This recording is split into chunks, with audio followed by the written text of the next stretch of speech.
यो सिमेल जाँतो ढिकी यसरी पिन्ने हो।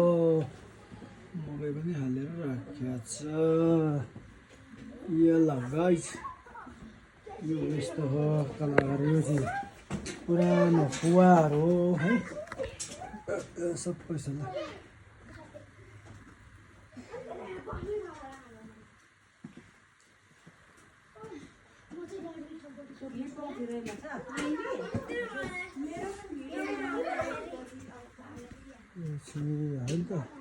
आयरन आयरन आयरन यो आयरन